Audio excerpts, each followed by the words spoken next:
Testing 1, 2, 3. All right, so going live. Well, it's not live, actually. It's recorded on YouTube and other means.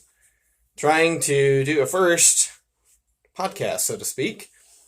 And at first, I was going to have a mic and headphones just fake, just for effect, as props. But then I realized, no, I'm going to use my Zoom mixer. Because I can actually, maybe, one day add sound effects to this nonsense. Also, I've got a little digital recorder. So YouTube, I got a backup. Don't steal from me. Okay. Well, anyway, I am in my little, what I call Bible study prayer closet.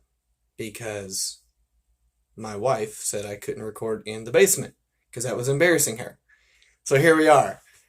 And I've got a bunch of study books around me. And by the way, before I go any farther, I just want to remind, I have magazines like these from Voice of the Martyrs, and I just want to remember the persecuted church.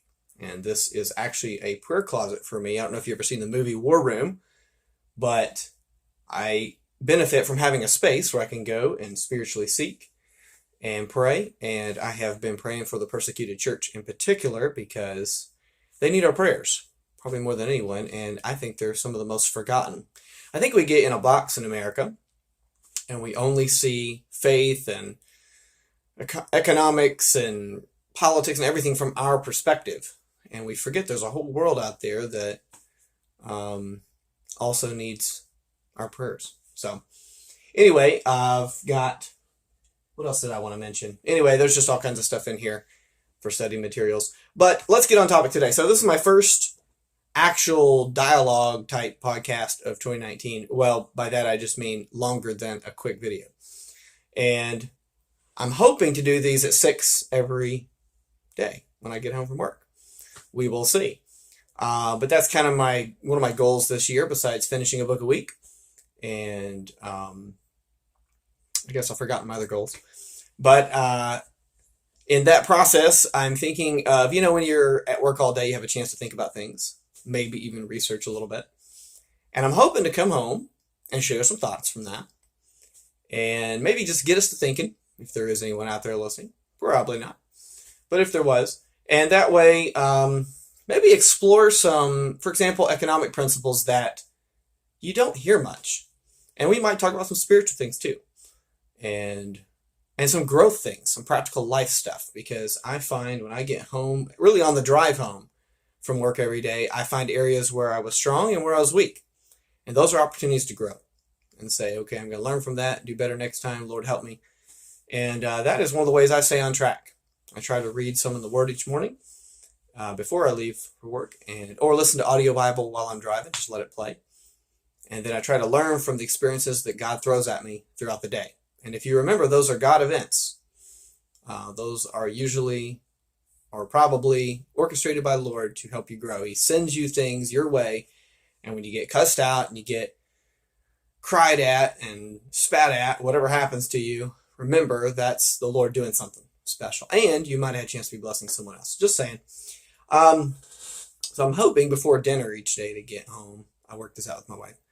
And do a little bit of talking about different things. Now, just quick, let me just share something. I'm not an expert in anything. There's my disclaimer.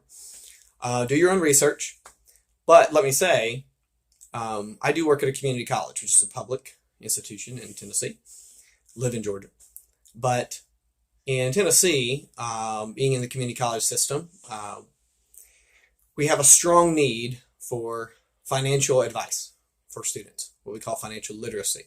And it's a need all over the country, and it's everyone. It's not just college students that need to learn more about money. But it is my job to try to help educate our students about practical things when it comes to finance. I'm no expert, like I said. I research it every day, practically, and I've had to live it. All right, I do have a degree in business, but that's not the ultimate thing in business administration. But it's actually, what I have found, it's the day-to-day stuff where I really learn about finances. So there's probably going to be some talk about that. And I love the macro picture as well. By that, I just mean the larger economy and the world economy. I mean, it's really integrated now, right? It seems like. I don't really watch a lot of TV as far as the news goes. I like to look at headlines online and get to the point so I can move on to the next story and not hear the same thing over and over again, a bunch of fluff. And I like to dig and ask questions and compare sources sometimes. So CNBC has been one of my go-tos for the talking heads of the economy. I find that they say something different each day, so I don't put my money on that. But it is an interesting perspective from people that know way more than I do and have access to more data than I have. So a lot of data I may refer to comes from sources like CNBC or who knows, CNN Money or Fox Business or something like that. My goal is not to quote the experts. All right. My goal is to find the things that they're not saying and maybe put a little nudge in that direction, because sometimes that's the place where the next recession happens, or it seems like, or where people are not covering themselves and then end up getting hurt in a wild roller coaster economy. And again, I don't want to play expert. I'm no master instructor of the economy, but we're all living it. We all have a personal economy and we live in the larger economy. And it's great when you can be wise on that journey. All right. Well, anyway, so that's kind of the goal here. I think I will leave comments open unless it gets nasty and the Russians hit me or something. But otherwise, I think we will allow some comments on the YouTube side of things, and maybe Facebook too, and just see what happens with some commentary if you're interested. Okay, moving on. That's about 7 minutes wasted of your precious time. So maybe you should just hit play when you're doing some other project, because you won't want to listen to my voice very long. Let me just say real quick, I do speak in college classes regularly. I did 80 presentations or more this past fall alone. So in about 2 months to 3 months span, it was intense, nonstop, go, talking about practical things and trying to answer questions, which is something I'm wanting to do even more of. So I've opened it up to over 1,000 of our students that I had the opportunity to interact with, and email them, and I give them a chance to respond back, and have PowerPoints and all kinds of resources we use at the college that I've had to develop because we didn't have it. So it's a lot of fun, and it's real. One of my long-term goals is to, well, first of all, we're trying to pay off this house, and we're hoping to do that this year, 2019. We are on track to do that. We treated our mortgage as a high rent payment, put extra on the principal, made sure we did not have a penalty doing that on our mortgage agreement. And then I sold my old house for about half of what we were paying on this house. And then I've just been putting extra out of my paycheck each month and not spending as much, because my interest rate on my mortgage is 4.25%. So for every dollar of principal that I pay down on that, I'm saving that rate on that dollar each year, right? As interest is calculated, and you can get more complicated and all that, but simply put, that's a pretty good return by paying down debt. It's the only debt we have. We use credit cards to pay our bills. We just pay them off within 30 days in the month, so we don't pay any interest there. So we don't have any other debts. We don't have car payments. We use used cars. And we didn't have student loans, my wife and I. So we came into marriage with no debt. Not everyone can do that. This is an expensive world. 3 things I like to talk about financially, and that is cash, credit, and cost. Cash being savings and all the things you can do with it. Credit being if you have to borrow, understanding what you're getting into and having a good credit score and history going into any kind of borrowing if needed. And then cost, because if you can cut your cost and cut yourself a good deal, you may not have to borrow as much in the first place. You may even be able to cover it with cash up front, or pay down that debt much faster than planned. Remember, those that have loaned you money want you to take forever paying them off as long as you make your faithful payments, because they're gaining interest during that time that you've borrowed, right? And I feel like that's one of the most basic principles of money that most Americans may or may not get, because we have racked up unbelievable amounts of debt. I'm starting to wonder how many Americans even know the interest rate on their credit card. Mine went up at least 4 times, because remember, credit card has an adjustable rate, interest rate usually. 4 times in 2018. 4 times this past year. my interest rate went up, and I pulled my monthly credit statements and said, wow, on my credit card. So, but it's a rewards card again, so we're actually getting cash, straight cash. We don't have to buy anything to get the cash, buy anything extra.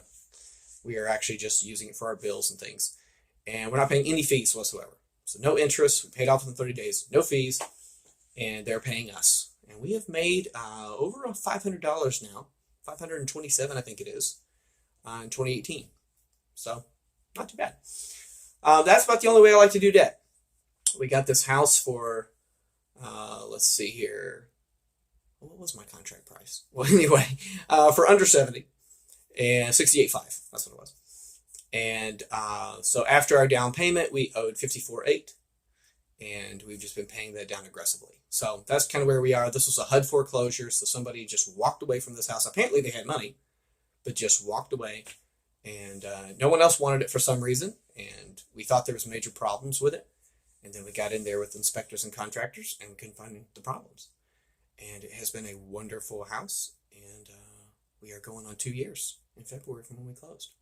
So we're very, very grateful to the Lord for this blessing. And it is an asset, and it has a lot of equity, because not just because of how much we paid in, but with market values, but they're fluctuating. Housing market is very interesting, to say the least, since 2008. And no predictions on where that will go. By the way, I don't make any economic predictions. I think that can be very foolish because there's so many players, variants. But I like to make projections. So based on trends and data that we see. So anyway, and there's a lot of psychology in the markets and in banking. Whether you're watching the stock market or you're watching confidence in banks or the way people spend, there's all kinds of things going on with the brain. And there's all kinds of voices in the world and the media telling you how to spend your money, like commercials, and to always have confidence in the system at all times, except for 2008. And so, or 1929. So anyway, we're in a strange world. We have more government assistance in the markets than ever before in history. You know, in 1929, people's savings were just completely wiped out if the bank closed. A lot of people lost everything. Nowadays, it's FDIC insured, and your banking's supposed to be solid, but that's because the government has insured that. And who's insuring the government, right? And you could say, well, the Federal Reserve. Well, yeah, on the strength of the dollar. So who knows the future on all of that? You might want to do a little research. I've got a huge economic book collection, by the way. I love going. We were antiquing again today.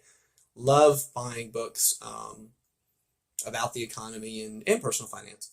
So if you are interested in those topics, I just go to places like McKay's and little stores and find these little deals, or eBay, of course, Amazon. Great places to get cheap used books that hit a lot of great topics and just get you thinking. One of the things that turned me on about the economy was, I want to say fall of 15 or 16. And I heard about the X date. I was like, what in the world? And it was the Congressional Budget Office, CBO, that was saying, hey, at a certain point, the government will not be able to pay its bills and will have to shut down. And by the way, we're in a government shutdown right now. But at that point, it was a little more critical than just shutting down. It was that you had to raise the debt ceiling because, again, more spending than intake federally. So that X date, was going to be very important for Congress to decide, are we going to increase the debt limit on the U.S., on the federal debt? And, of course, they did, as always. And I can't remember if that was a particular year where the Tea Party got crazy about it, and then the credit rating of federal debt ended up going down from AAA to AA, if I recall. But anyway, regardless, I got to thinking, wow, drama can happen in the economy. And man, it just lit a fire in me. And I guess it was adrenaline or something. And I don't want to see anybody get hurt in the markets, but we don't endorse stupidity either.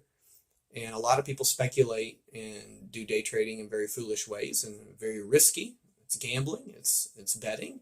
Unfortunately, though, our retirement accounts are tied up in it. If you have 401k or Roth IRA or retirement through work or state or federal systems, if you work for state or something like that, like I do, and all of a sudden you realize it's not just people's day money that they're throwing around in the markets, betting on different stocks and seeing what happens. It's also your future. It's the future of millions of people's retirement savings tied up in these markets that are going nuts sometimes. And then the big question of should government intervene? Should we go socialist? Should we just stay a free market?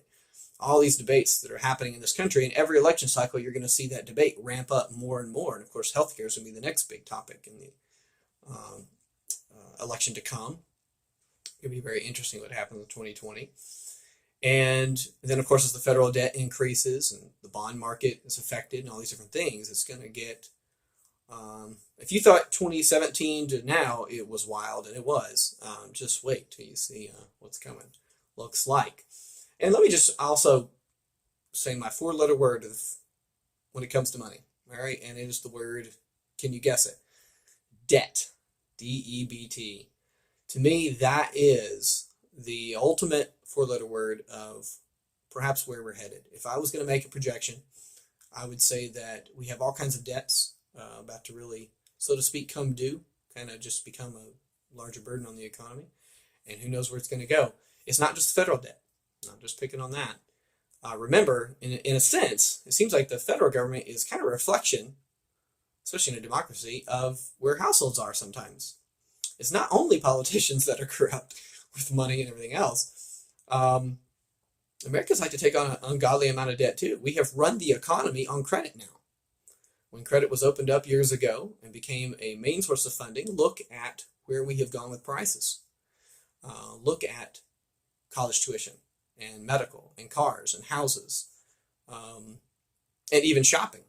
Just going to the furniture store, they are screaming at you, oh, we have financing. Like, you're not even expected to walk in with money. So what is going on? Well, the economy seems to be run on debt. Debt is somewhat fine if you can pay it off. Of course, you're losing money to interest, so you're bleeding constantly. But I understand that in a day of certain prices, if you're going to have something nice, you're probably going to have to borrow for it, unfortunately. But there are ways to make deals there and avoid a lot of debt, including college tuition and other things. I would love to go into each of those topics, from medical to cars to houses to education to even shopping. And I can tell you how to cut deals in every area and save financially. But unfortunately, I guess my point is the majority of Americans just go blind-eyed into borrowing for everything they want, and not so much what they need, not so much alternative or secondary markets, as I call them, and looking for good deals. Instead, they just say, oh, I want the biggest house, the nicest car, the Ivy League school, or whatever, and they don't take the time to find some alternatives that could cut their cost and therefore their debt levels. So I'm concerned about that four-letter word taking over in certain areas of our economy, especially when people have money. Unfortunately, they don't, in jobs right now with the way unemployment seems to be low, even though there's 95-something million people not even participating in the employment market. That's not good, but it's been that way for a long time. You're not picking on one president or one era, but the point is, I'm talking about the participation rate, but if we think about it, you have some income flowing, people with jobs, and so what do? They don't save the money and then buy what they need. They go ahead and buy what they need and borrow based on what they're making. As long as they can make the payments, then they just go ahead and borrow for it, assuming that income will always be there and we'll never have another recession where it means people could lose their jobs and all of a sudden all those debts potentially go into default with those people and possibly losing their homes and assets. And then, of course, you say, well, most people are renting these days. Well, have you checked rent rates lately? What's going to happen to the rental market in that scenario? Even perhaps more drastic than the housing market as far as immediate impact, because you can get evicted pretty fast out of a rental. Foreclosure may take a little more time. So, and how that's going to affect real estate, it's wild. It's wild. So, hope nothing like that ever happens, but something to think about. And so my challenge to you, as I get off here now, I guess, is just where are you at positionally when it comes to your finances, when it comes to debt, when it comes to assets, whether it's college degree, car, house, or you're renting, which is honorable too. There is a time to rent. It's not always a good market to be buying. I would not want to buy a house in the last year or so when the prices went crazy. And if we hadn't gotten a foreclosure deal, I just set myself a limit. Said, I know my income. I want to be able to afford that house even on a McDonald's budget if I lost my regular median type job, and still want to be able to make the payments, not lose the house too. I learned a lesson from studying what happened in 2008, even though I was early 20s at that time. So because of that, I tried to position our family, well, at the time it was just me and then my wife, to where, we're both working while we can, and then saving and balancing our investments a little bit, but mainly getting out of debt so that we don't have to risk our livelihoods, the things that we need to live and survive, if income changes. We are preparing as if income will change. If it doesn't, wonderful. If it does, we don't have to lose the house, lose the cars, lose the furniture, whatever it would be that we might have thrown on debt, or end up in collections. They may not come take your furniture, but they might come take you, so or your bank account. So anyway, I don't want to go to court over debt or have to deal with a bunch of annoying phone calls and change my phone every month and all that. I don't know about you. I like to see a good credit score. I'm at 821 this month. Again, holding since last month. So anyway, and that's out of a scale up to 850. So 821 is not too bad, and we work really hard at managing our money well. So that's just one topic. There is a spiritual component to that for those that are of faith and say, well, why are you just talking about money? Life's not all about money. You're absolutely right. But I believe in being a good steward. I believe money is a gift from the Lord, and I believe that He holds us responsible what we do with it. And I like to provide for my family.